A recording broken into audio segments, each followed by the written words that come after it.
Assalamualaikum warahmatullahi wabarakatuh. Selamat pagi anak-anakku sekalian, kelas 7. Alhamdulillah pada pagi hari ini kita dapat berjumpa kembali. Kesempatan pagi hari ini kita akan membahas pokok bahasan hubungan kelangkaan sumber daya dengan kebutuhan manusia. Ini adalah pokok bahasan pertama di semester kedua, semester genap di tahun pelajaran 2020-2021. Jadi ini untuk semester kedua, ya, semester genap. Akan dimulai insya Allah pada bulan Januari. Kalau kita sudah tatap muka, maka video ini untuk sekedar mengulang kembali atau mengingatkan kembali pertemuan dalam kelas. Tapi kalau masih PSBB, masih daring, maka video ini adalah PJJ, pembelajaran jarak jauh pada pagi hari ini. Kita mulai anak sekalian. Hubungan kelangkaan sumber daya dengan kebutuhan manusia. Pengertian kebutuhan dan kelangkaan. Kebutuhan adalah suatu keinginan manusia terhadap suatu barang atau jasa yang menuntut adanya pemenuhan, dan jika tidak dipenuhi akan berpengaruh terhadap kehidupannya. Kelangkaan adalah kesenjangan antar kebutuhan dan alat pemuas kebutuhan. Nah, sekalian, kamu perhatikan nih pengertian kebutuhan dan pengertian kelangkaan. Kita lanjut anak sekalian ya. Kebutuhan manusia. Macam atau jenis kebutuhan manusia menurut intensitas atau tingkatannya. Yang pertama, satu, ya, ada kebutuhan pokok atau kebutuhan primer. Kedua, kebutuhan tambahan atau kebutuhan sekunder. Yang ketiga, kebutuhan tersier. Jadi menurut tingkatannya atau intensitasnya, kebutuhan dibagi 3, primer, sekunder, tersier. Menurut waktu, ada kebutuhan sekarang, kebutuhan yang akan datang. Menurut subjeknya, ada kebutuhan perorangan, ada kebutuhan kelompok. Nah, sekalian kita lanjut. Menurut sifatnya, ada kebutuhan jasmani dan kebutuhan rohani. Ya, ini perhatikan beberapa hal yang menyebabkan kebutuhan manusia tidak terbatas atau beraneka ragam. Yang pertama, organ manusia selalu membutuhkan sesuatu untuk menggerakkan fungsinya. Yang kedua, kebudayaan manusia makin maju, maka kebutuhan makin banyak. Yang kedua, faktor psikologis, di mana seorang membutuhkan sesuatu untuk memenuhi kepuasan batin.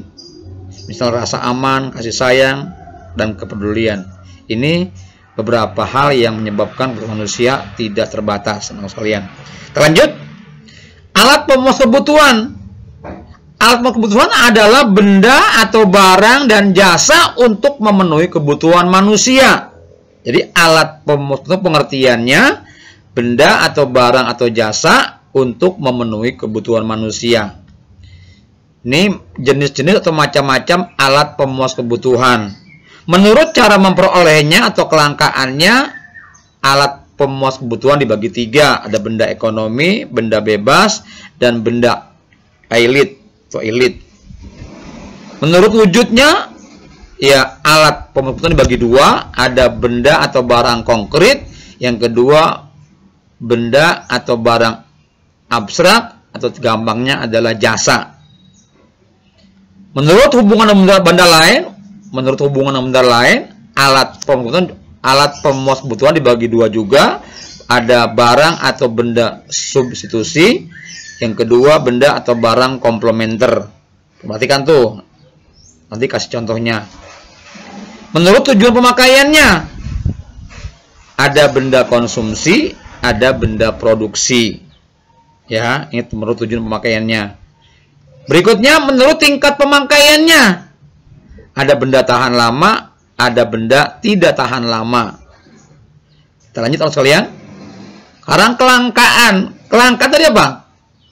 Ketidakseimbangan antara kebutuhan dan alat pemuas kebutuhan menimbulkan kelangkaan pada sumber daya yang menjadi alat pemuas kebutuhan.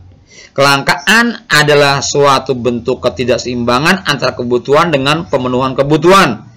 Sumber daya yang sulit didapat sebagai alat pemenuhan kebutuhan manusia disebut sumber daya langka. Lanjut, sekalian. Sumber daya langka terbatas dapat dikelompokkan menjadi 3. Sumber daya alam, sumber daya manusia atau tenaga kerja, dan modal.